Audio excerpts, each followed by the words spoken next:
What's good, everybody? Get down.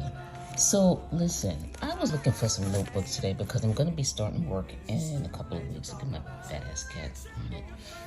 And I'm looking for a notebook because, I like to take notes, especially when you first start. You want to know what the hell you're doing.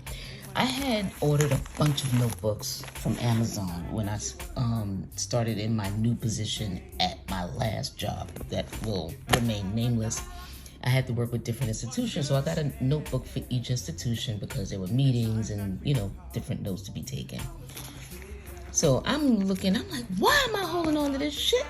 Why am I holding on to this? Bye! This whole notebook. Trash. All of this, look at this. All of these are notes from this last position. Garbage. Garbage, garbage, garbage. Once I can take this stuff and get rid of it, which will be today, that's going to be all history. Bye, trash. Look at those papers came out of all of these notebooks, and now I got clean notebooks. Yes.